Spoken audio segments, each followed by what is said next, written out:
start with a personal confession. Um, so I usually don't carry cash or coins or anything on me because of Apple Pay. But recently there was a refunded product I got, so I had cash in my wallet. I had cash, and I decided I'm gonna start carrying a wallet um, for other reasons. And I noticed last week that I've developed subconscious rules about donating money and when it's okay and when it's not okay. So the rules I seem to have developed in my mind um, is A, like someone has to ask. So it could be someone on the street or I walk by someone. Um, B, it has to be a good day. It has to be, if I'm on the side of the road, it has to be on a red light and I'm not interfering with the other, people trying to get to work. It's safety first. It has to be a red light, and then it has to be convenient, in other words. And then I actually have to have cash. It's usually not the case. Okay, now that I have cash, which was last week, I realized in my mind that it was okay if it was $5 and less. So the $5 is the only bill, the smallest bill right now. So I reached for that. I gave it generously, like a generous citizen, I suppose. And then the immediate thought after was I'm gonna come here tomorrow, and the next bill I have was a 20. So I'm like, what am I gonna do? I need to break that or something.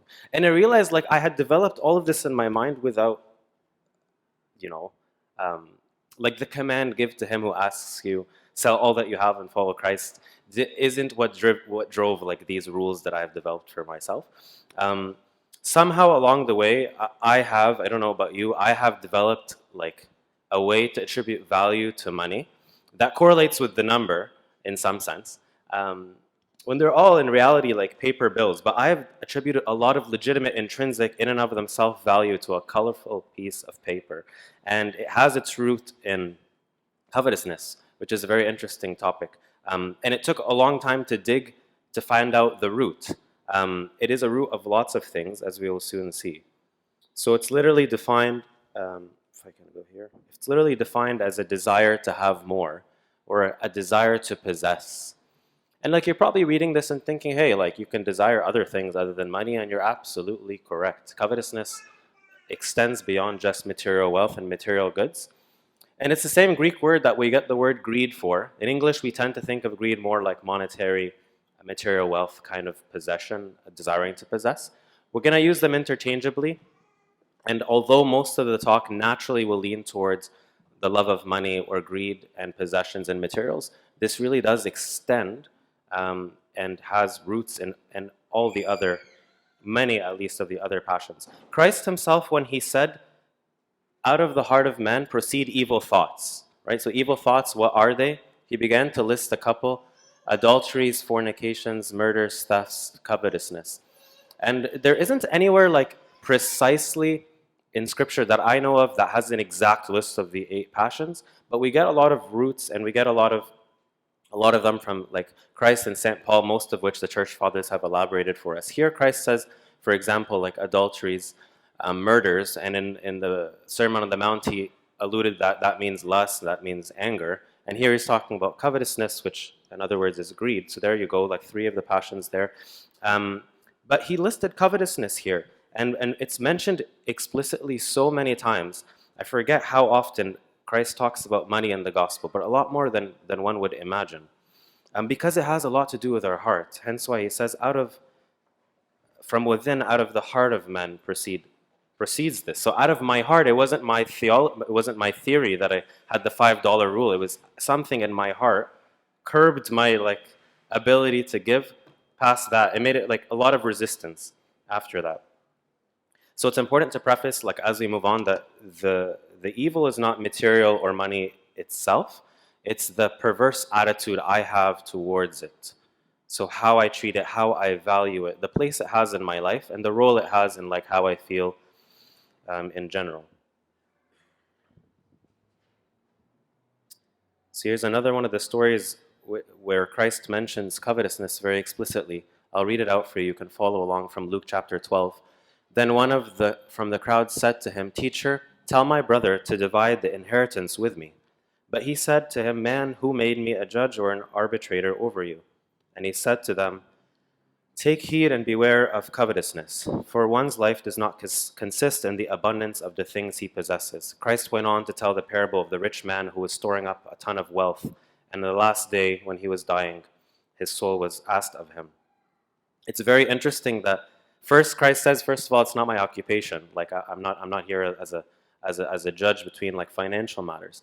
But I could see that maybe Christ saw something else in him or something in us that was covetousness, and he said, "Take heed and beware." Like we all. So if God Himself came to earth and told us, "Be careful," I need to beware and be careful. And He gives the remedy that we're going to talk about later, which is one's life does not consist in the abundance of the things he possesses. And in Matthew, and the Sermon on the Mount, Christ says also that do not worry about what you will eat, what you will wear, because life is more than that. And so life doesn't consist, the substance isn't how much money is in my bank account. The value of my life isn't the possessions I have, but it's something else. I'll tell you another story about an inheritance fight, which comes from one of our desert fathers, St. Paul the Hermit. You may or may not know his story. He became quick friends with St. Anthony before the end of his life.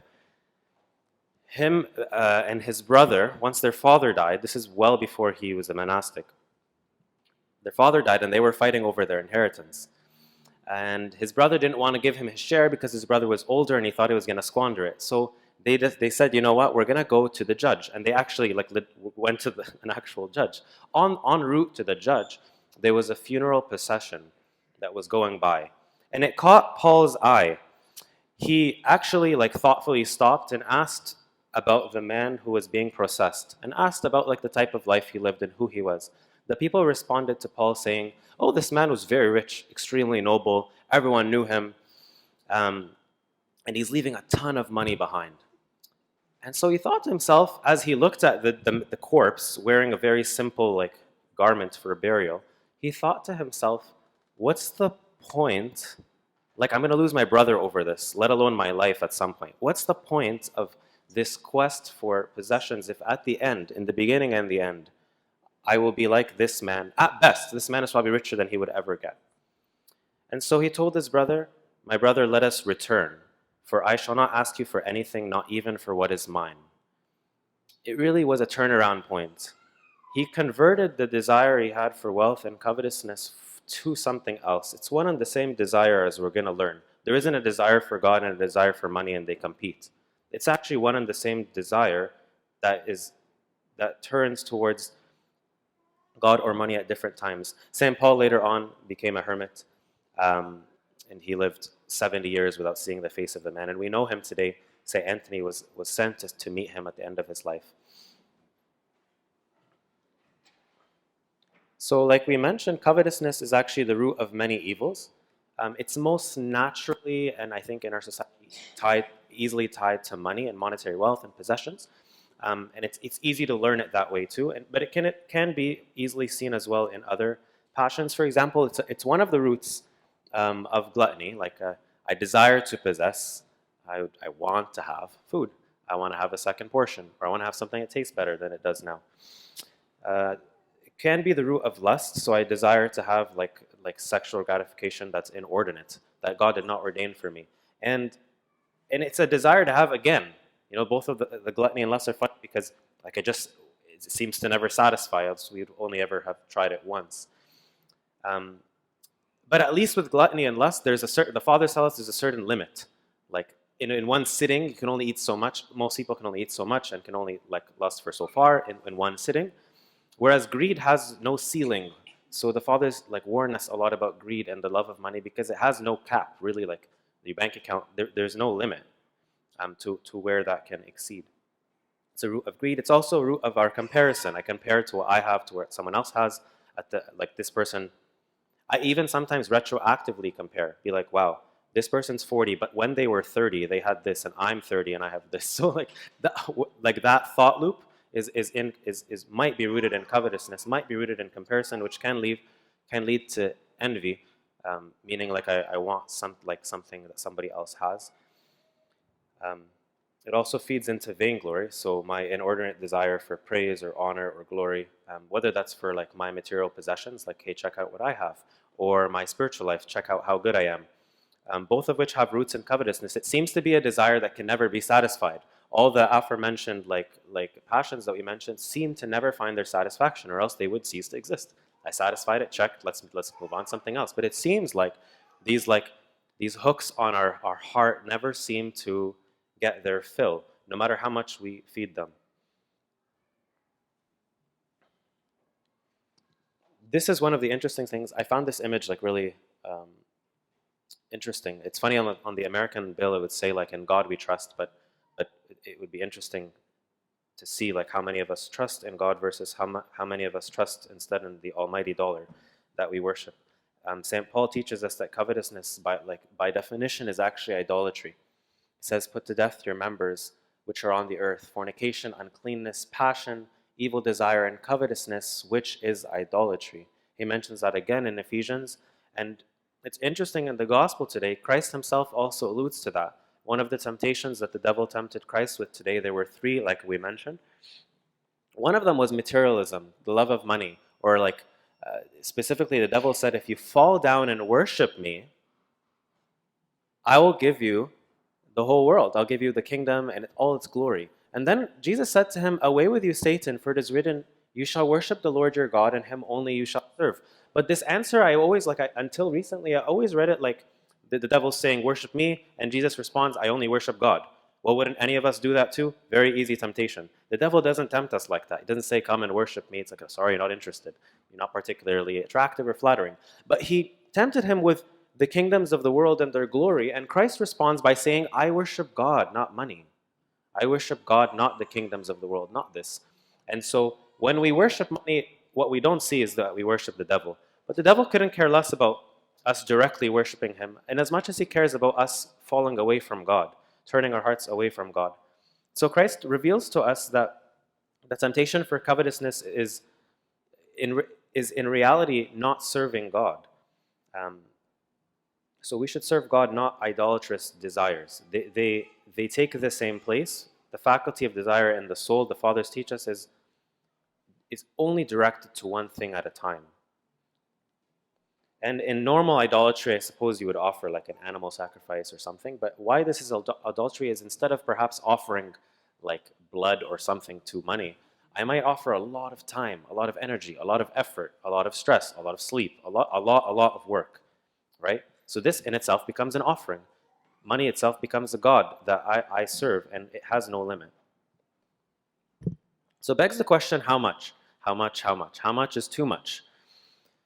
When will it be enough to satisfy me? Like we've been alluding to, if money was going to satisfy me by now, it probably was going to. If it was going to give me security, it would have already.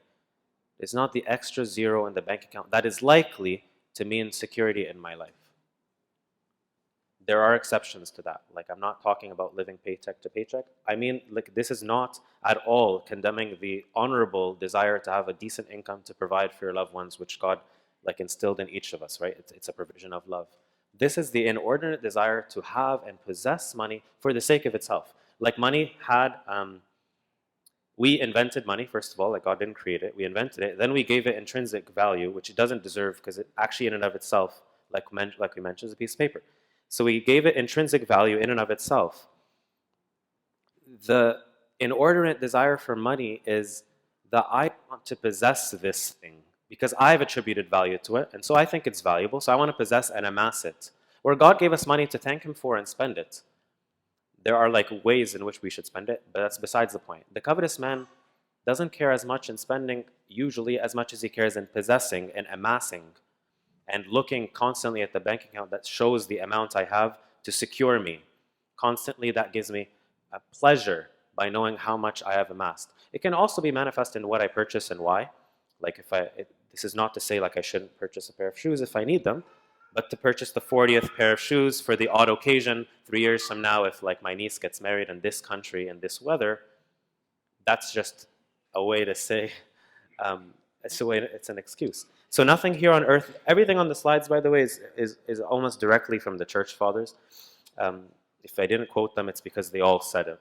So I just summarized. Nothing here on earth satisfies. Nothing fulfills our deepest desire. We are always thirsty, as if we never reach the object of our aspirations. For the human soul possesses an infinite thirst, and how can the world that passes away suffice? And the Fathers teach us that this is one of the things Christ meant when he said to the Samaritan woman, if you drink of this water, you're going to get thirsty again.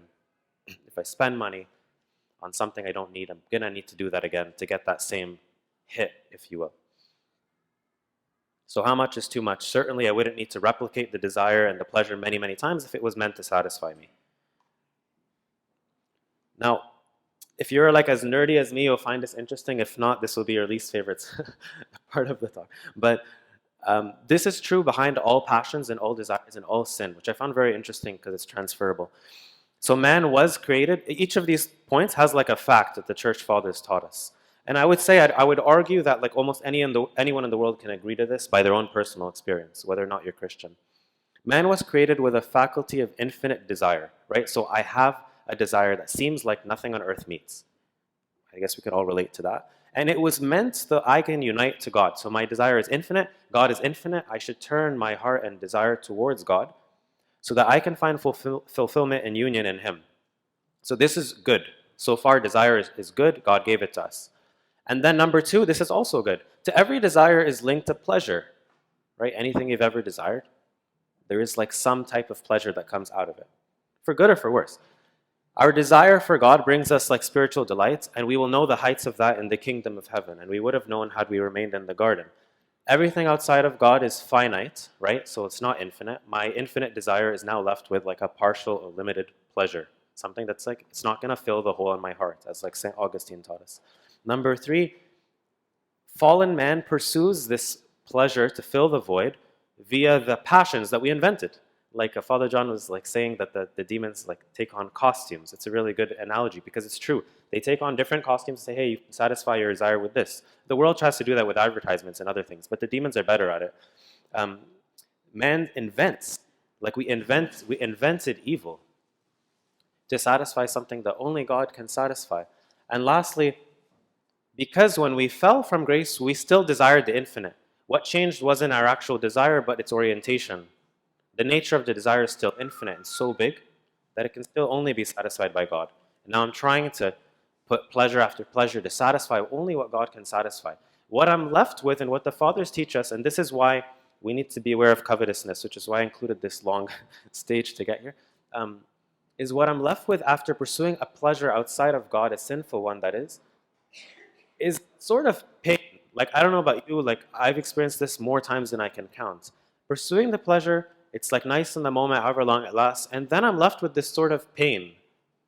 It's not so much a punishment as much as it is a realization that I tried to take this pleasure, stuff it in the place in my heart where God belongs. It didn't satisfy me, so I realize, I might not look up and realize that I should turn to God. But I realized that that didn't work. So I'm left with this pain that I often try to self-medicate by doing what?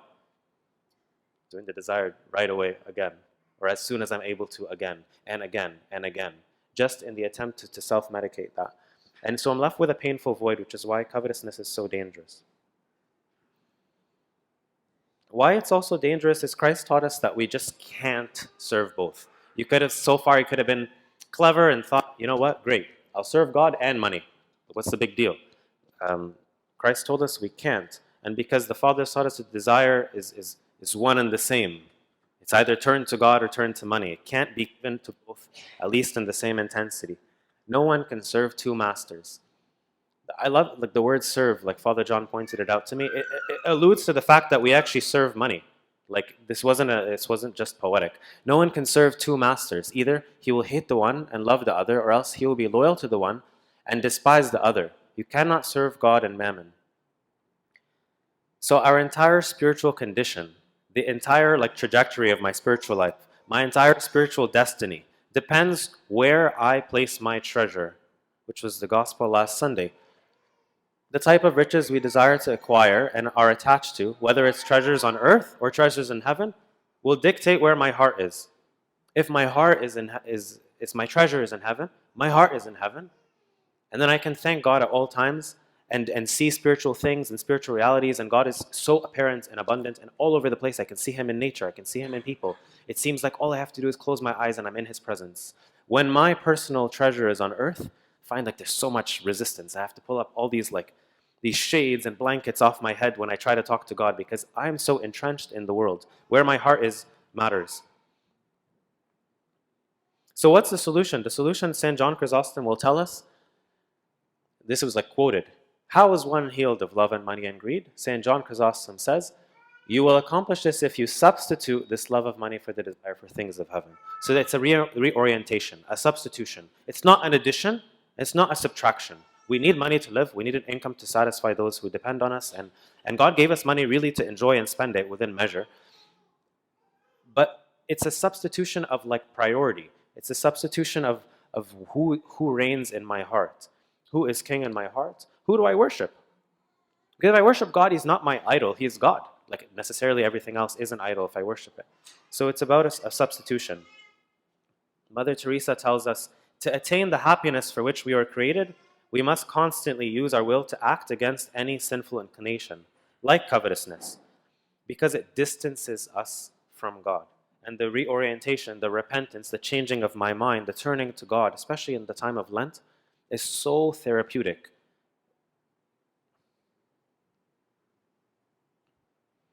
So now we're going to go through a couple of things, we're almost done here, that we can do whether or not we struggle personally with covetousness or greed. It affects us all to some degree, some more than others, but these are all Lenten practices that the church taught us as therapy almost for all things, but particularly important here in covetousness.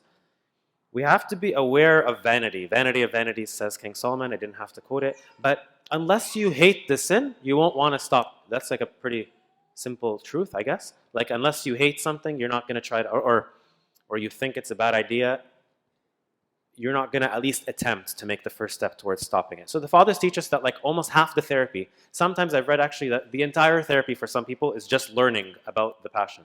I could wish. But if we just, like we did so far, learn about how it is that demons trick us, and we become aware of the vanity of the things they entice us with, we'll recognize, like St. Simeon said, that all is a shadow and every visible thing is passing.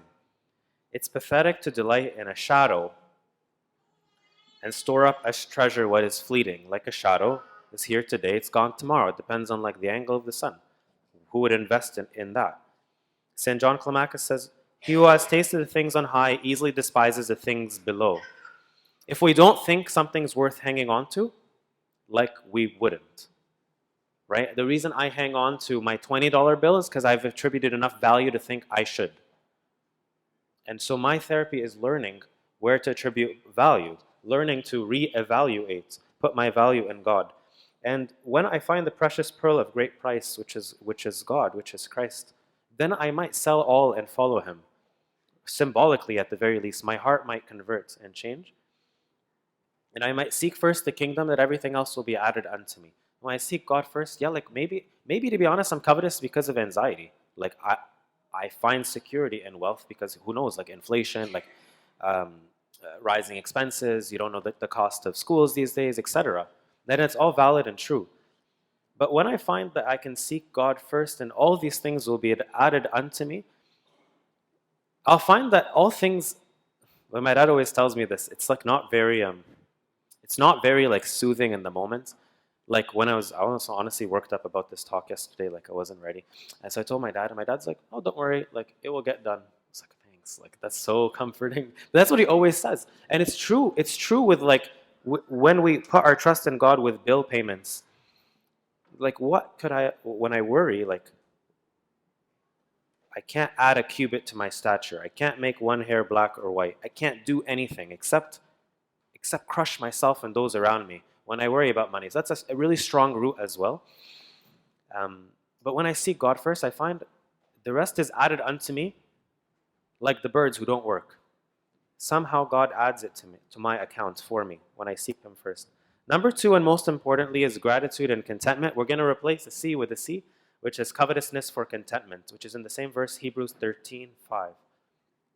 Let your conduct be without covetousness. Be content with such things as you have, for he himself has said, I will never leave you nor forsake you. Part of like covetousness is like not being content with what I already have. Part of it, like at the very least. Part of covetousness is a lack of gratitude in the fact that I've already amassed so much possession and I'm not thankful for it. I'm not enjoying it to the capacity God gave me as a gift. Like when I'm thankful for it, I'll actually enjoy it even more. When I recognize the grace God has given me, I find that's joy, really, like even by definition. And Christ, I will never leave you nor forsake you. So God is always with me.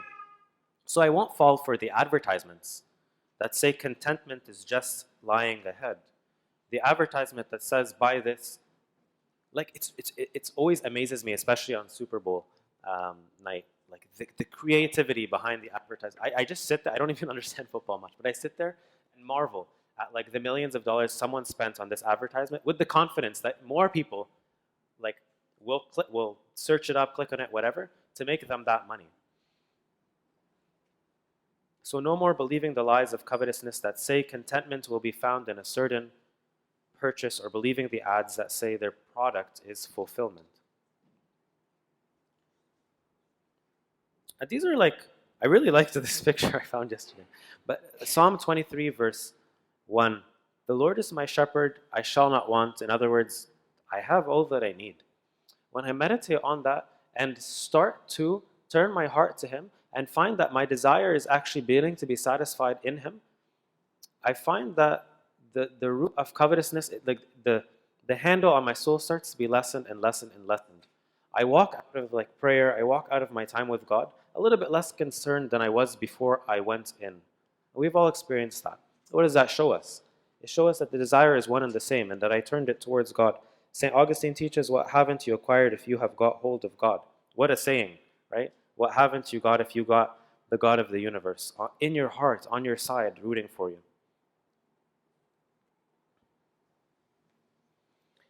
Another one of the therapies, and of course, like this transcends just covetousness, is actually like service, and particularly service of the poor.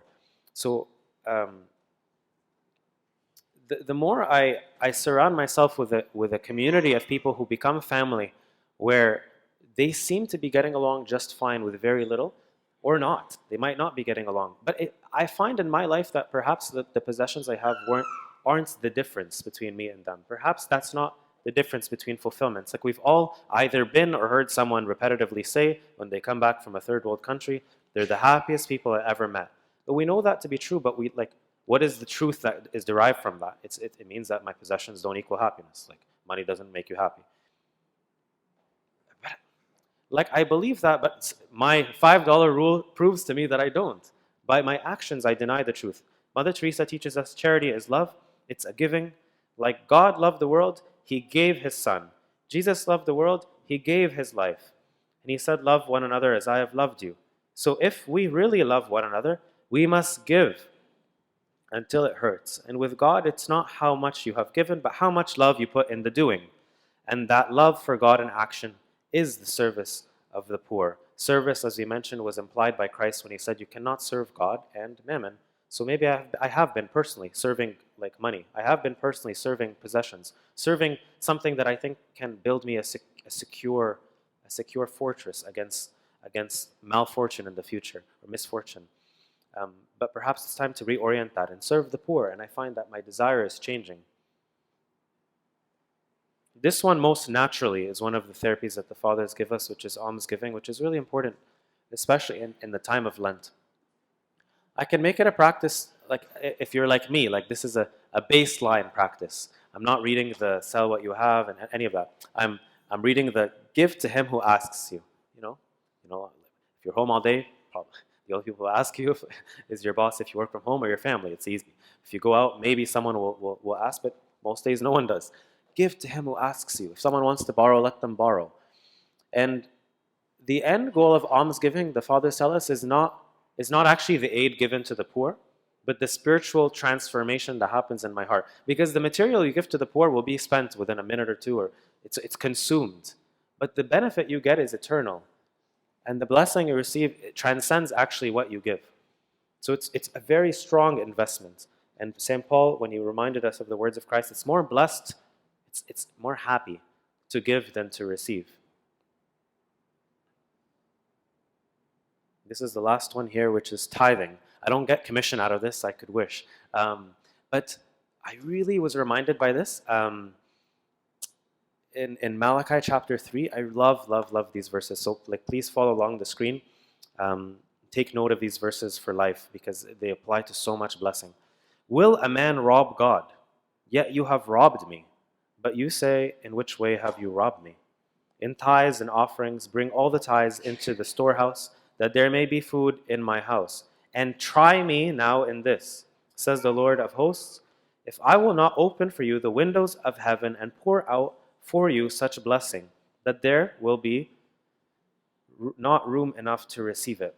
What a promise, right? What a promise. And what boldness God gives this promise. Try me now in this. Like, we don't say that unless we're feeling really passionate, right? God is really, really concerned with this. Why? Well, we know he doesn't need our 10%. Like, he doesn't need anything. All is his. Actually, the fathers teach us that when I give 10%, in reality, I'm not giving him 10% of what is mine, but holding back 90% of what is his. Because all things are his. But again, this isn't God just wanting his stuff back. Otherwise, he'd ask for it all. But he is so humble, so generous, so compassionate, that he just wants any reason to bless us. We already have no reason, and he's already gracious in many ways. He just wants yet another reason to open the storehouse of heaven and bless us. St. John Chrysostom says, whoever gives alms lends at interest. Wow. And accumulates immense profit. And he might not bless me like financially for financial, perhaps he might. But I was talking to Boone about this the other day. I was like, how is that different than the prosperity gospel? Like, I don't want to be that guy. And I was reminded that God might bless me in ways that I don't see, first and foremost. But also, like, there are many times God blesses in ways that we do see, but it's not dollar for dollar. Because the thing is, like, God can't owe us.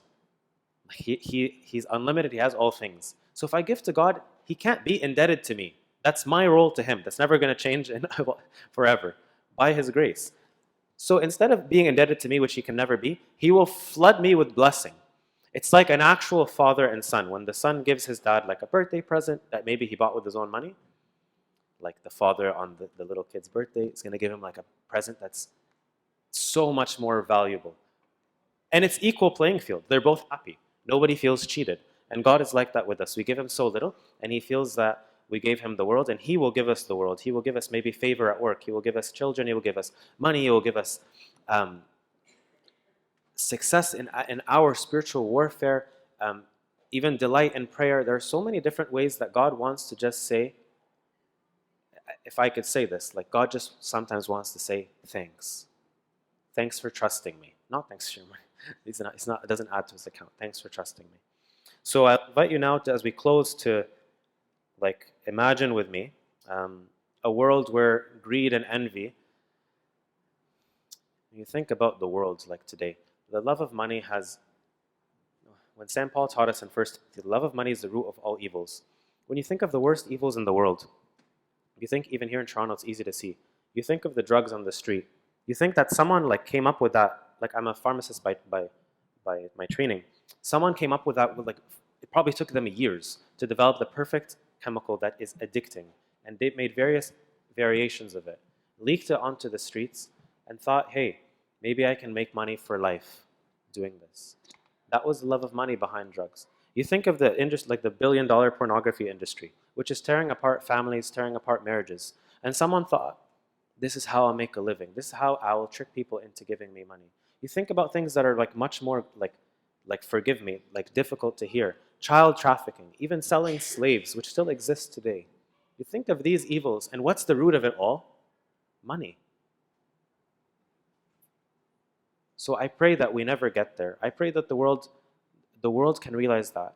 And even most importantly today, social media and the addicting softwares, the years of research that go into what colors are most addicting to us, so that I might spend a few minutes longer on that platform and that they might get me to click an ad, and that they might make a couple cents of profit, millions and millions of times a day.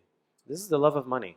And I want to imagine a world where that was replaced with gratitude and contentment, where even the people at the highest CEOs would celebrate the successes of others without longing for what they have. Envision a church community where the measure of our worth, each one of us, isn't about how much we have or how nice we dress, but just because we're made in the image of God. Imagine, and this one really touched me, imagine shifting the paradigm of my career and ambition from how much wealth can I amass before the age of whatever so that I can retire at age whatever, to shifting towards a contribution of love in my community, in my workplace, and other places. And lastly, if you're me, picture yourself having a looser grip on your wallet, giving freely as you receive freely. Imagine how much peace of mind that would give me, and contentment that would bring you and your loved ones, and glory be to God forever and ever. Amen.